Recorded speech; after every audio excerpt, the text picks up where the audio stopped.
this is Robert. I'm with Wizards of the Coast. I work in game support, and this is my Karador Ghost Chieftain deck. Yeah.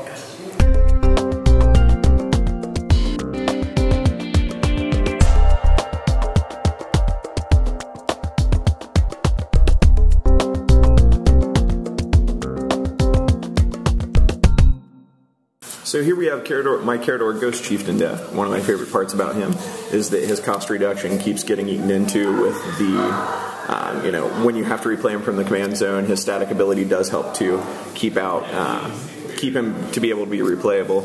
I went with a total of 52 creatures in the deck and as few basic lands as I thought I could get away with, because when I do get milled by other people or get forced to discard by other people, I want to make sure that I can get value out of that by adding creatures to my yard. I went with the Zendikar basics, as you can see here, because I really like the layout of them. Nothing too tricky in my mana base here. I went with all the Ravnica bounce lands. I know those can sometimes get you into trouble in an aggressive situation, but also Svogthos from the same block.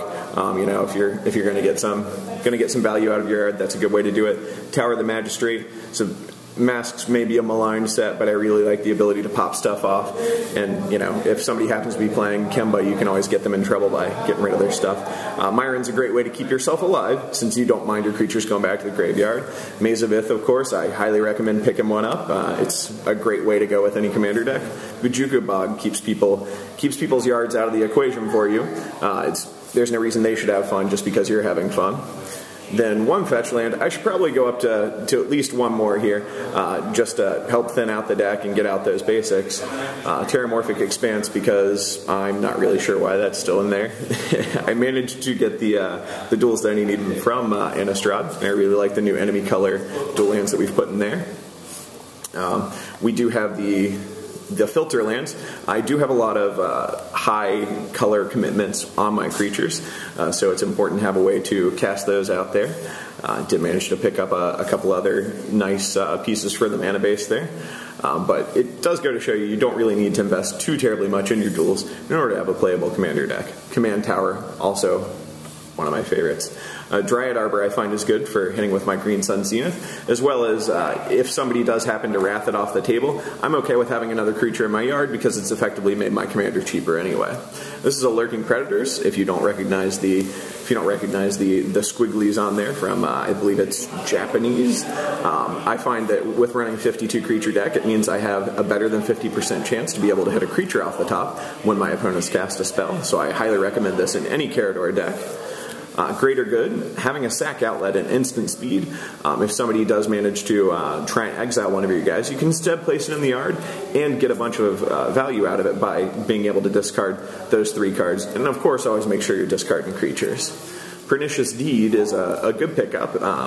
I don't think it should take you trading too much to pick one up, and it does help you to get some blanket removal that's going to deal with the more annoying targets. Glacial Chasm was one of my favorite cards when I played back in Ice Age, because you can sort of prolong the game while you look for an answer, and then either stop playing the cumulative upkeep in order to then go on the offensive. Crucible of Worlds will help me bring it back, as well as tricks with the Zern Orb I'm packing in here. Tysis, which I'm probably pronouncing wrong, I feel is a really underplayed card in Commander and will help you to take out those big targets that people tend to make in Commander. Yavimaya Elder is going to get me some more mana. Avenging Druid is going to allow me to mill myself and get to more mana, which will also help to fill up my yard. An Acidic Slime is a great way to death touch off some big guys and get rid of something annoying. I am a bad person, so I do include Eternal Witness and Living Death in a Reanimator deck. And Terresterdon, even in German, is a fantastic way to make people not feel terribly bad about you taking away some of their more exotic toys. Woodfall Primus I highly recommend with sack outlets to be able to take away more of their toys. And then Fauna Shaman just seems unfair if you actually get a chance to activate her ability. I don't think you're going to lose that table. Yavimaya Granger, you should never pay as Echo. Never, because you just want to be in the yard anyway. Then there's Prime Time. Yeah, nothing to really say about him. Angel of Despair is quite pretty and will get rid of a permanent, so that's one of the few quick answers that I do have to Planeswalkers in there, and it also gets you a 5/5 blocking body. Tineb is another possible commander in the deck, so if I do manage to travel around and only take one deck with me and somebody else sits down with Karador, I don't feel bad about swapping out to Tineb because it does keep me in the same colors and with the same sort of technology. Divinity of Pride is a great way to, again, keep your life total up and get you a pretty decent blocker in the process. Sapling of Colfenor being indestructible and having the high content of creatures in here, it does hit more often than not. And looking through the power and toughness, you'll notice there's only a few creatures in here that I'm actually going to lose life on. Teza is one of my favorite cards from the Ravnica block, and also provides you with a sack outlet that you really can't use all that often, but the black creature trigger is probably going to happen a fair amount in here. Lord of Extinction I've misread multiple times when playing until I sat at a table and people reminded me that it was the number of cards in all graveyards, not the number of creatures in all graveyards, so this guy just gets completely huge. It doesn't hurt that he also looks like he's grinning and laughing about all the destruction he's causing. Vulturous Zombie, again, it's probably just my love of Rav block that puts him in here because as soon as you drop this guy, he's a huge target, only a 3/3, pretty easy to get rid of. This is a Dauntless Escort that helps with the Necrotic Ooze I have in here. I have 2 indestructibilities that I can throw in the way of people trying to kill me. Vishkal, I don't really like as a commander. That a lot of my coworkers would disagree with me, but I find that if you put him down as a commander, people know when to expect him and can see him coming. I find when I'm able to ramp up and get more creatures out before I play him, you can do a lot more destruction with him before you need to keep moving. Harmonic Sliver is great because it allows you to just play him out of the yard for a cheap cost if you have Karador out there, and get rid of an artifact or an enchantment. Knight of the Reliquary is going to allow you to search for, let's see here, it's any land card, so that's one of the reasons included, so I can get my Maze of Ith or my Glacial Chasm. Loxodon Hierarch is a great blocker, as well as the ability to, again, make you live through a Wrath effect. Well, not really a Wrath effect, because those will keep you from regenerating, but you get my drift there. Sheoldred is another great reanimator target because he's going to start triggering as soon as your opponents get turns and making them sacrifice their guys. Grave Titan with the D12 promo here is a great way for you to get more guys out there.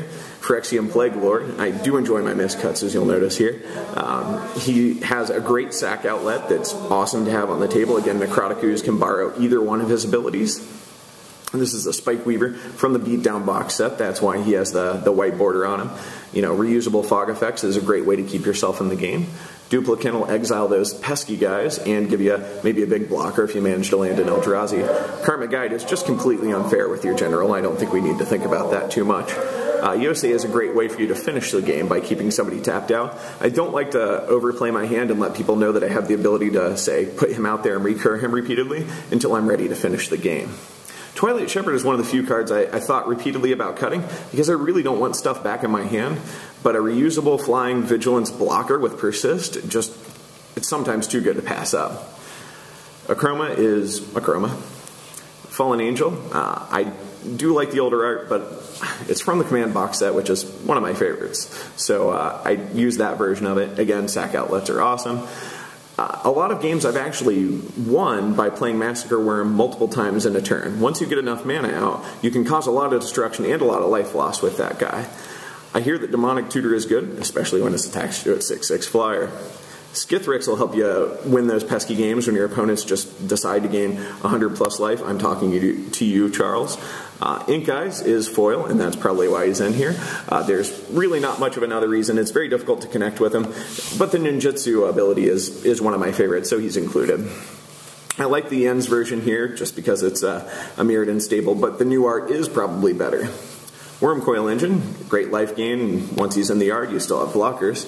Marshal's Anthem is another card, like Tysis, that I feel is really underplayed. Not only do you get to get other guys back with a multi-kicker on it, but you're also going to get better guys when they do come back. Austere Command is a very flexible Wrath effect.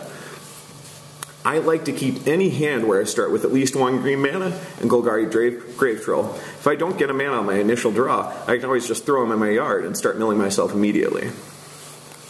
Hermit Druid is another good way to get a big chunk of my deck in there with a single activation. And the shenanigans that you can cause with Mirror Entity and Slivers should not be underestimated. And Necrotic Ooze is a great way to capitalize on all these activated abilities that we've thrown in our yard.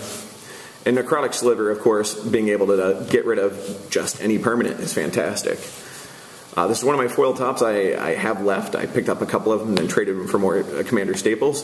Sheldon has a top rule that he teaches, and I do think it's important for people to learn that, just the ability to change your top order at any time, which saves the tempo of the game. I really hate it when the game gets bogged down. Yeah, Lightning Greaves. Bone Horde, yeah, it's a living weapon, so it's going to get a body. It doesn't actually count as a creature off the top, so that can be a little annoying sometimes, and I'll see it go by in mills.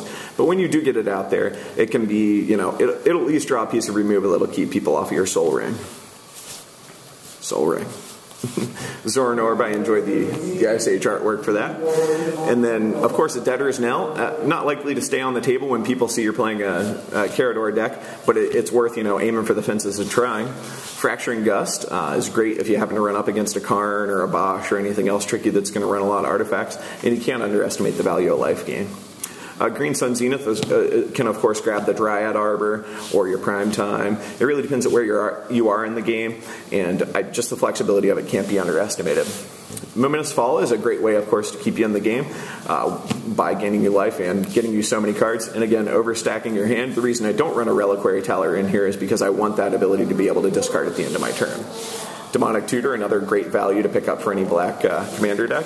Living Death doesn't need to be discussed. Decree of Pain, being able to cast it multiple ways is pretty awesome here. The cycling, again, can help when you're really trying to get those kills through Massacre Worm. Beacon of Unrest, which was from the Archenemy box, or reprinted as part of the Archenemy box set, so it shouldn't be too terribly difficult to find, is a great way to not only get artifacts, creatures, but it's important to note that you can also get your own graveyard, not only your opponent's. I've made that mistake on the card before. And then, of course, we have one of the Foil Damnation MPRs. I just like the art better than the Wrath of God one, so that's why I went with that. Hey, thanks for watching CMDR Decks. Please subscribe and favorite.